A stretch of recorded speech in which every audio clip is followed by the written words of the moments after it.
আল্লাহ রাব্বুল আলামিন বলেন, কুল কুনু হিজারাতান আও হাদিদা। ও নবী শুনিয়ে দেন, তোমরা যদি মরে গিয়া মাটির সাথে মিশে গিয়া যদি পাথরও হয়ে যাও, আর যদি তোমরা লোহাও হয়ে যাও, তারপরেও আল্লাহ রাব্বুল আলামিন তোমাদেরকে জিন্দা করবেন, আবার তোমাদের উঠাবেন। ওরা বলে যে আচ্ছা বুঝলাম, কে উঠাবে আমাদের, কেমনে উঠাবে? আল্লাহ পাক বলেন, ফাসায়াকুলুনা মান ইউঈদুনা। ওরা বলে আমাদেরকে কে উঠাবে, আমাদেরকে কে জিন্দা করবে? আল্লাহ পাক জবাবে বলেন, কুলিল্লাযী ফাতারাকুম আউওয়ালা মাররা। যিনি তোমাদেরকে প্রথম সৃষ্টি করেছেন তিনি আবার তোমাদেরকে জিন্দা করবেন। আল্লাহ পাক সুন্দর করে বোঝাচ্ছেন। এই সব কথা শোনার পরে فَسَيُنْغِضُونَ إِلَيْكَ رُؤُوسَهُمْ وَيَقُولُونَ مَتَى هُوَ।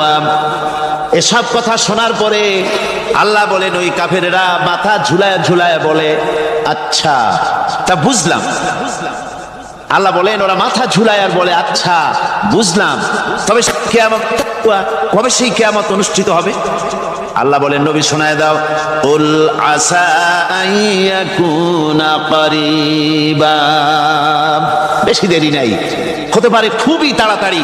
কি বলা যায়, সে সময়টা অতি নিকটবর্তী হয়ে যেতে পারে, খুবই নিকটবর্তী সে সময়, সেটা বেশি দেরি হওয়ার কথা নয়।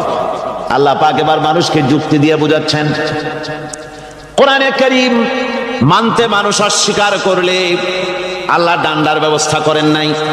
নবীজিকে বলেছেন, ইন্নামা আনতা মুযাক্কিরুন লাস্তা আলাইহিম বিমুসাইতির। ও নবী, আপনি একজন উপদেশক, উপদেশ দিয়ে যান। আপনাকে দারোগা করে বানাই নাই লাঠি চার্জ করার জন্য, পিটায় মানুষ হেদায়েত করার দরকার। মানুষকে বুঝান, যুক্তি দিয়া বুঝান। আল্লাহ নিজে যুক্তি দিচ্ছেন, আনতুম আশাদ্দু খালকান আমিস সামাউ বানাহা। ওই কাফেরেরা, তোমরা যারা পরকালকে অস্বীকার করো, তোমাদেরকে উঠাইতে পারবো না যারা তোমরা বলছো, তোমাদেরকে সৃষ্টি করা কঠিন না ওই বিশাল আকাশটাকে সৃষ্টি করা কঠিন? ওই বিশাল আকাশটাই তো আমি আল্লাহ সৃষ্টি করেছি, জোরে কোন সুবহানাল্লাহ। তত বড় আকাশটারে যিনি বানাইতে পারলেন, সে খোদা বুঝি তোমাকে তৈরি করতে পারবে না?